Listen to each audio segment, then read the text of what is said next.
Usually the movie's disappointing, in my experience anyways. Yeah, I'm gonna have to pick on Girl again. I love that.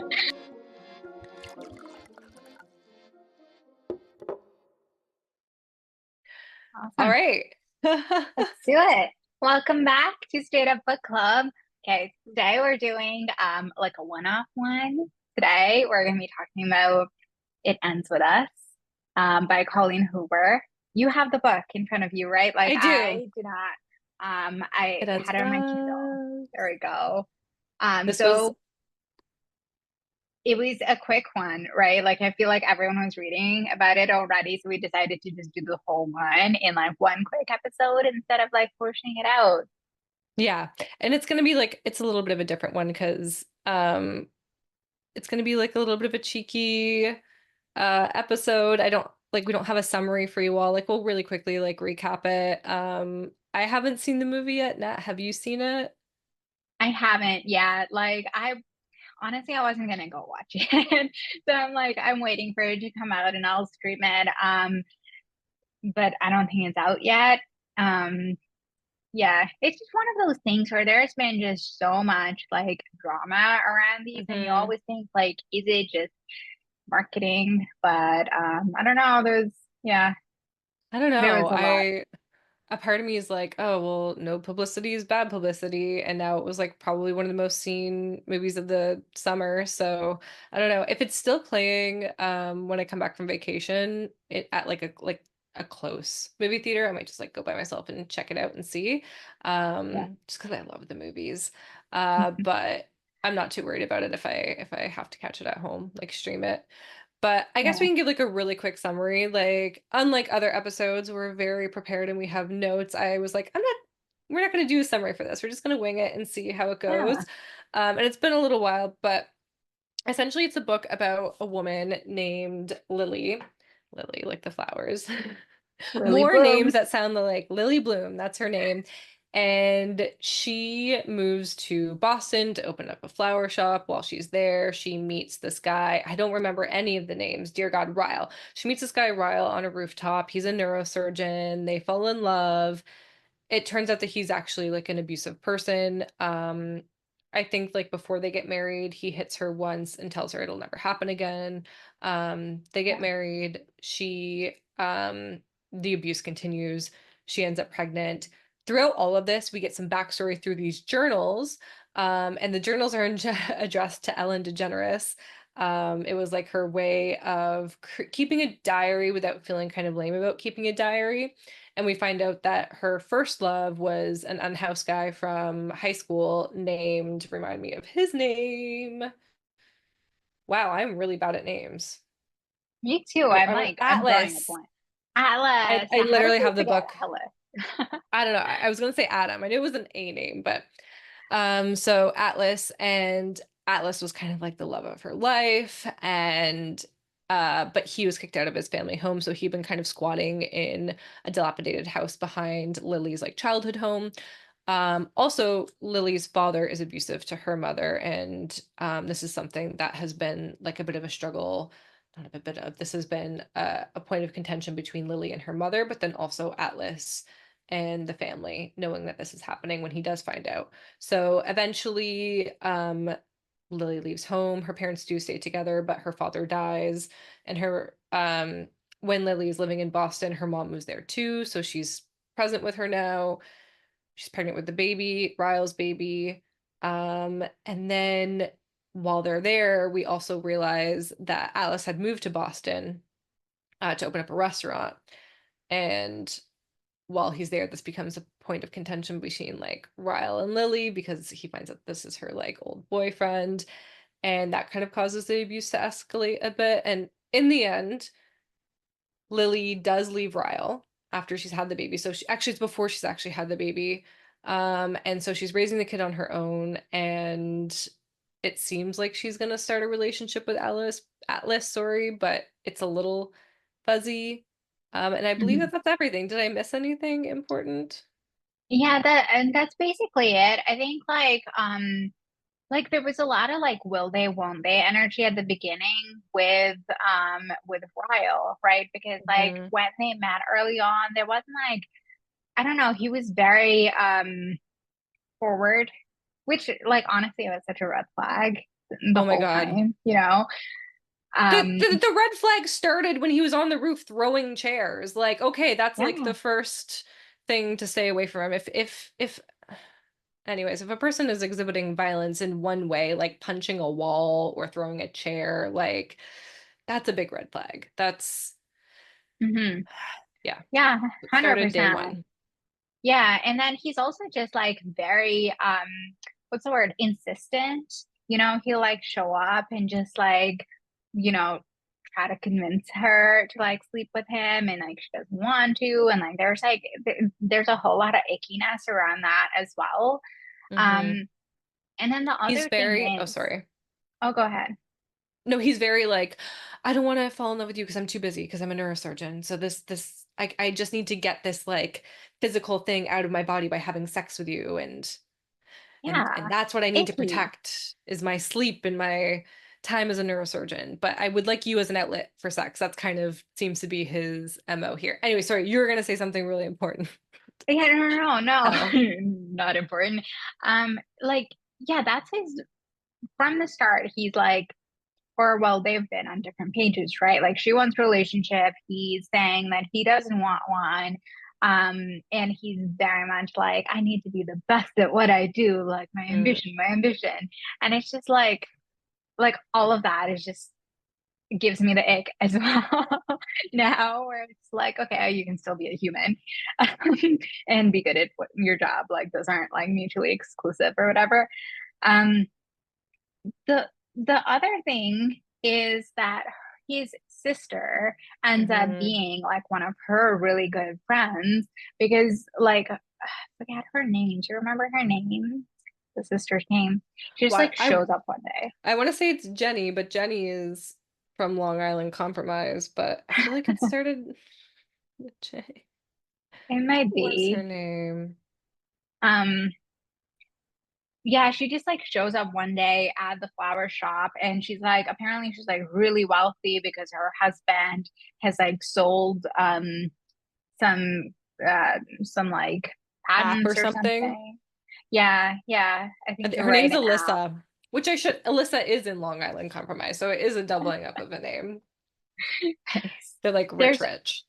only limited names in the world. So Oh my God, it's so true. Anytime I'm trying to think of a name, I'm like, oh God, like what do people do when they sit down to like think of baby names? I think after five on a list, I'd be like, well, that's all I know. Because that's how I feel anytime I'm writing myself. I'm like, oh God, what's a name? And that's why they all end up sounding the same because you think of one and you're like, it makes you think of another. I think I've cracked the code for why authors always have names that are the same because we're exhausted coming up with them.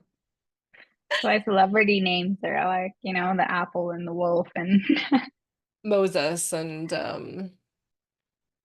I don't know. I've Mhm. already forgotten all the others. Anyway, sorry, we digress.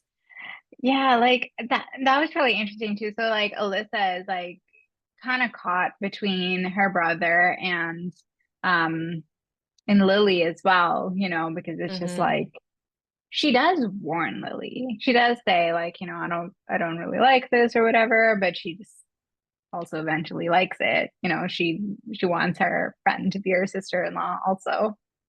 Do you think that she knew about the abuse? Because it was weird how she was kind of like, she didn't like that Lily and Ryle were getting so close, and then she loved it because it was like, oh, I have a sister-in-law. And I was like, shit, did she like know about his history? Because I imagine that there would be a history.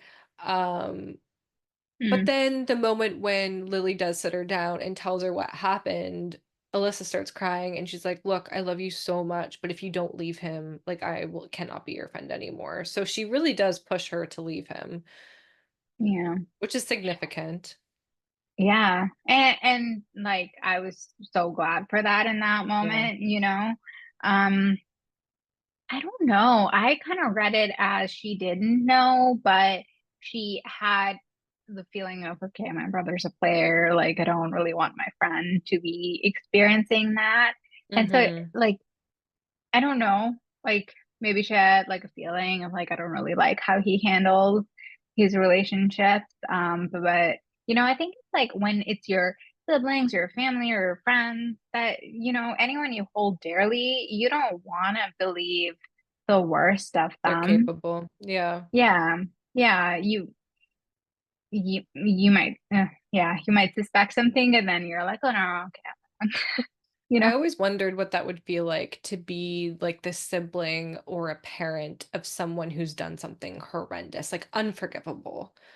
Hmm. Um, I truly don't believe anyone in my family is capable of anything like that, but I've always wondered like what would that be like to be a part of the family? Because especially like if you're a person who's always believe a victim, especially in a situation like abuse where it happens behind closed doors and it's I shouldn't say between two people, it's one person inflicting it on another with no witnesses.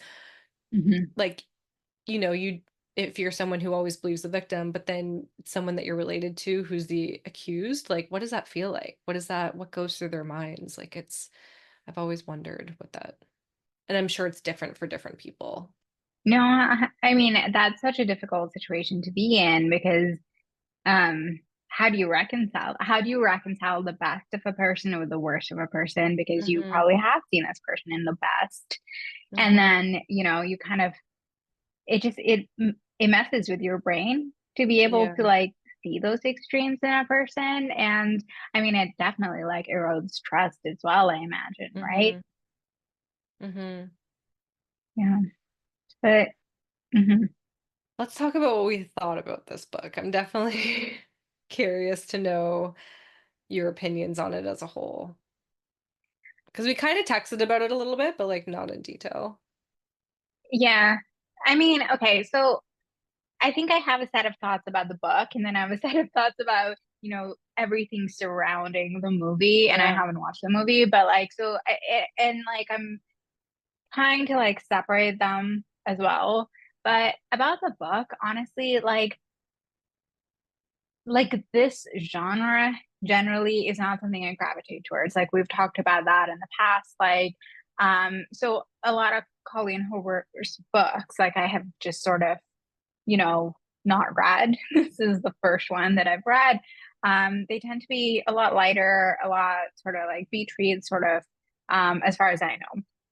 Um, and I think I was sort of expecting that with this, and I think a lot of people were expecting that with this book Mhm. as well. And I think that's what all the controversy around the movie is as well. And if everyone here doesn't know about it, even though it's been just like all over the news, it was really just about how this was marketed as this really light, fun book. I think, like, quote unquote, Blake Lively said something along the lines of, grab your friends and your florals and go watch this movie. And it really made light of the subject matter. So Mhm. I'd heard a little bit around, okay, there are themes of domestic violence in this book. So I did know that going into this book. I don't think I was mentally prepared for how much of that there Yeah. was in this book. It definitely felt like it was very like, it was triggering. It was like, it was a lot. Um, it, it's very dark, you know. Um, and there's also this aspect of, towards the end of, I mean, there's the author's note at the end, and Colleen Hoover does talk about how this is something her mother lived through, and this is Mhm. like a real, like, very close um, story for her. So I don't know. I think there's something even about the book that feels like it like it treated it too lightly, you know? Yeah. Yeah, yeah, yeah. What do you think? Yeah, I think I mean, I definitely think that the marketing surrounding the book is kind of icky. Like you said, like the lines of like grab your girlfriends and like the I know for Barbie last year, like Margot Robbie did a lot of the like dressing up as Barbie, and then we saw a lot of the like people dressing up in florals, and then there was even some like I I believe there was like a stuff being sold at Target for a while based on the characters in the book, and like one of them was even based on Ryle. I don't know if it was like a perfume line or a makeup line or jewelry. It was Oh wow. something. Did you hear about this?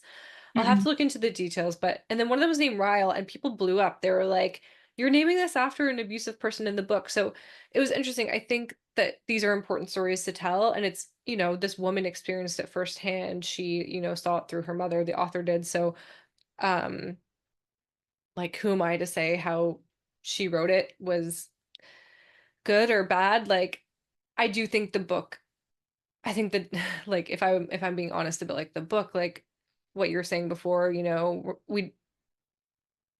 we've talked before about the fact that like we don't really read this genre a lot. But Emily Henry's book earlier in the year, we're both like, hey, I kind of like this. Like it was like kind of cheesy at points, but I liked it. Yeah. This one felt like cheesy, but also a little, I don't know, it was just weird. Like I don't know how to describe it.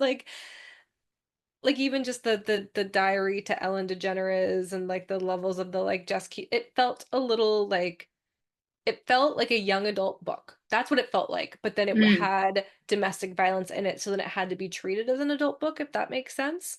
So then what you were saying about it feeling treated like it was late, like I get that. Like it did feel like there was a levity to something that felt very dark because the mm-hmm. rest of the book was so young. Do you know what I mean? And maybe it's because we are getting like her 16-year-old self. So, like, yes, that is a 16-year-old's perspective. And yes, she probably does talk to a celebrity in her diary. Like, sure, I can buy that. But it was just a weird juxtaposition in the book where you have like so much domestic violence. And that was, like you said, very triggering. And they do go really deep into it. But then you also have a 16-year-old who's falling in love with a guy in the backyard. I also like really didn't like how they were how like Lily herself was framing her ex as like a homeless guy. She's like, oh, like when she meets Ryle and she's like, oh yeah, the first guy I had sex with was homeless.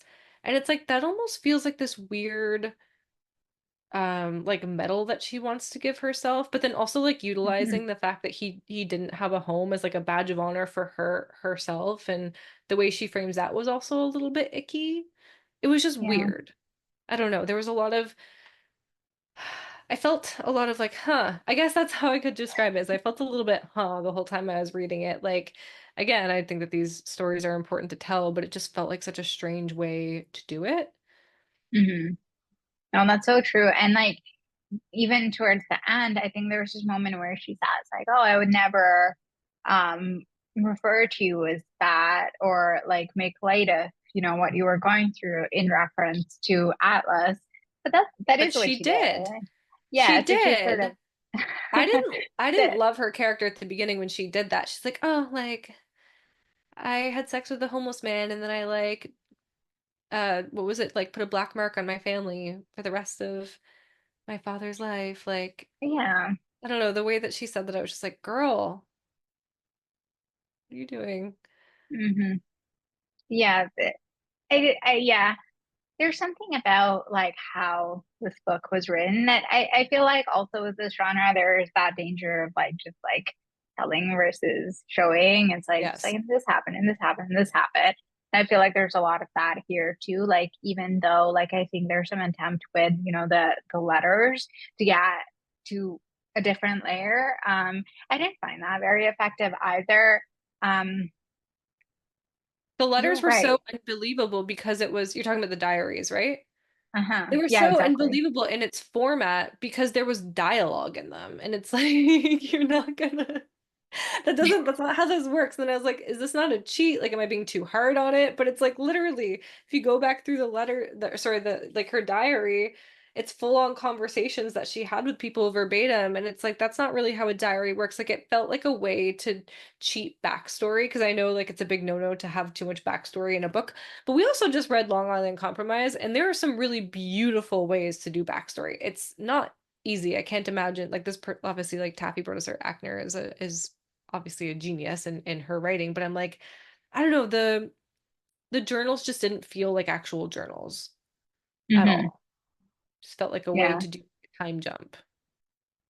Yeah, no, you're right. And the cheating part of it is really interesting too, because it's like I felt like it was really predictable Yeah. in a lot of aspects. Like, the magnet, that something was gonna Oh my happen. God, The yeah. diary knew at some point he was gonna find it, and it's just like um that there's patterns and like there's highs and then there's lows, but I think like it's beyond that. I think like some of the storytelling elements were placed a little bit too like heavy-handedly, and I think I could have been a little bit more subtle there. No, I feel that as well. Like, and again, maybe I don't know. And then if I think back to funny story, like there was a lot of the like predictable stuff in there as well, but for some reason I enjoyed that more. Like I was okay with the predictability. Like it was like a comfy space to be in, like wrapped up in this world where it feels cohesive, whereas this one almost felt Mhm. like two stories that were just meshed together in a way that they didn't really fit, if that makes sense. Yeah, no, that makes so much sense because even the will they won't they aspect, right? It's like we're talking about, some like really hard to read subject matter about like the details of this abuse, and then we're going to like, the will they won't they again. Oh, they Yeah. run into each other like on the street or the restaurant and all of that. And like it's really strange to also be evoking those feelings or be like trying to evoke those feelings. And like Hmm. I understand that, where we all have contradictory emotions and they can coexist and all of that, but it's just like it didn't work for me, No, you I feel the know? same way. I do. Yeah. Yeah. And then I feel bad for even saying that because I'm like, oh, like the author's, this is like a real thing from her life. I also find it interesting though that like the authors totally, to talk a little bit about like the PR side of it from the movie. Is it weird to you that Colleen Hoover seems to be siding with like the Blake Lively side of the argument where it's like, no, no, no, it is for your girlfriends or whatever. Like, is that whole thing a bit, that to me was the weirdest, is that the author wrote this book, no matter what the outcome was, it was a little bit of um her, I mean, she leaves the note at the end about like her own background, so that she was drawing up some like real narratives from her own life. And then to Hmm. like make this movie and I guess belittle that aspect of it? Like, was that not the weirdest thing to you? Is that just me? Yeah, no, I agree.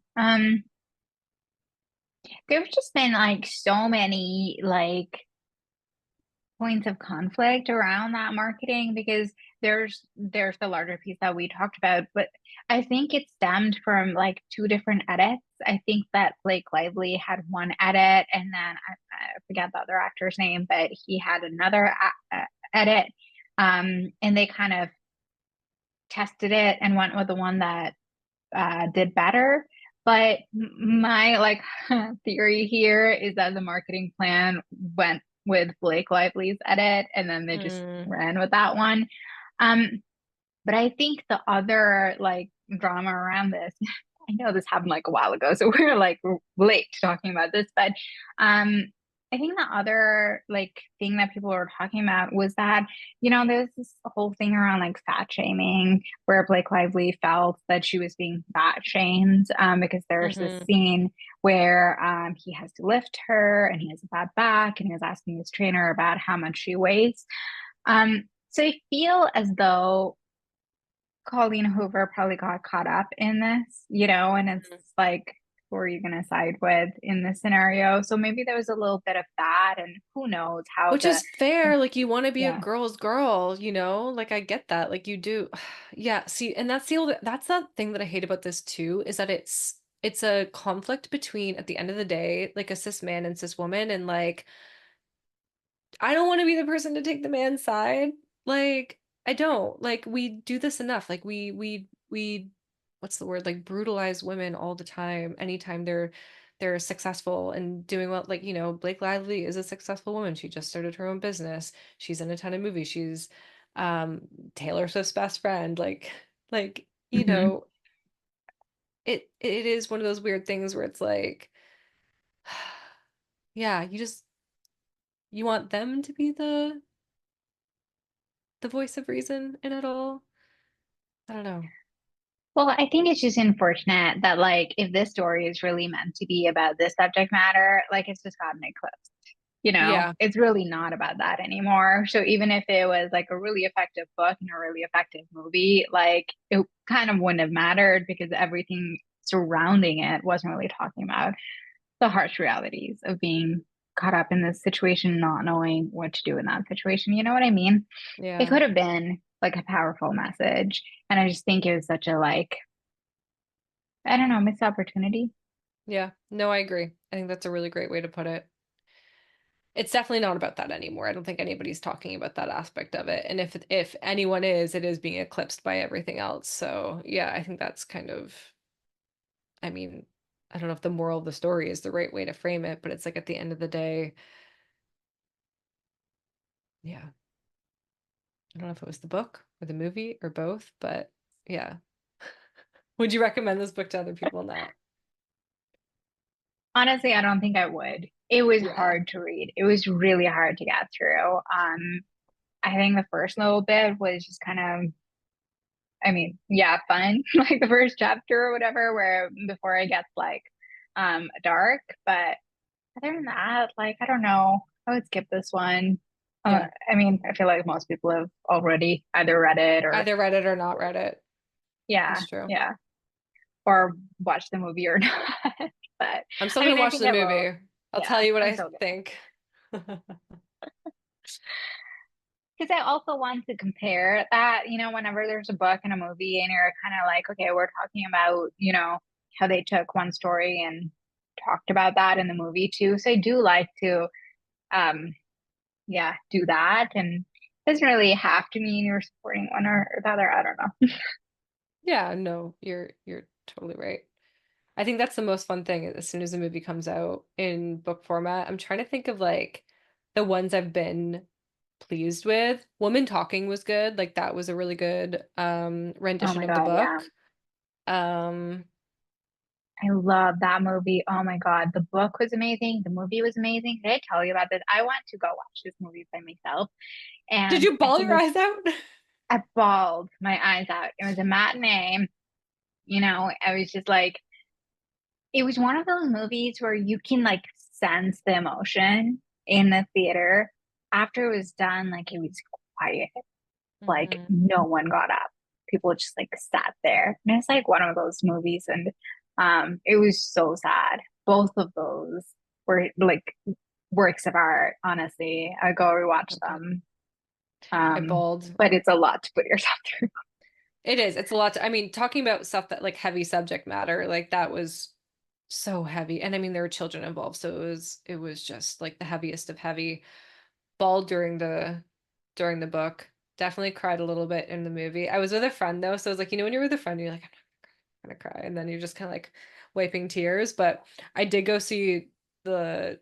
I mean, it's old now. It was like 2020, but the newest Little Women by myself. I love going to like a sad movie by myself. I bawled. I was in like the VIP movie lounge in the back corner, and I was just like, I didn't have enough tissues to like, I don't know why. I don't even remember. I just, Little Women's just, that's another one where it's like one of my favorite books of all time. I love all the movies, but I'm definitely a sucker for the Winona Ryder one. That's my favorite. I'm sorry, it's not the 1950s one. Another movie that makes me cry every time I watch it. But yeah, Women Talking, Little Women, great movies based on books. But other than that, Yeah. some of them are just it's hard to usually the movie's disappointing in my experience anyways. Yeah, I'm gonna have to take on Girl again. I love that. Okay, but Such a good I can't believe I'm movie. confessing this as a book lover, but I've never read Gone Girl. Oh And yeah. I almost feel, and I think in one episode you're like, yeah, we both read the books and watched the movies. I was like, "Burp. Well, y'all know now." Oh, I'm sorry. Yeah, You would have assumed. have you read another Gillian Flynn book then? Because you like Sharp Objects, I but love have you Sharp. read that book? No, and I've watched Sharp Objects probably 4 times. It's one of my like comfort shows. If I'm like depressed or sick, I watched Sharp Objects and Fleabag and The Twilight Zone. Okay, go read both of those. You're gonna like them. I will. You know what? And it's one of those things where I'm like, I already know the ending, but like I knew the ending when I know the ending when I rewatch all of that. Because I've watched Gone Girl at least twice now. Again, Sharp Objects probably 4 times. I'll probably watch Mhm. it a fifth time soon. The ending when she's like, "Don't tell mama." Oh my God, full body chills. Full body chills. So I'll read both those We're books. we're gonna have to go on a Gillian Flynn, like, I don't know, like if she's doing a book reading or something, we're gonna have to find one and go tell her how much we love her. Please. I'm gonna look that up. All right, so Reminder that we are reading Blue Sisters. This is our little like cheeky episode, but we're going to be reading Blue Sisters next week. So please join us. It's going to be great. Sounds great. Well, thanks so much for listening, and I'll see you next time. See you, book club. Bye. Bye.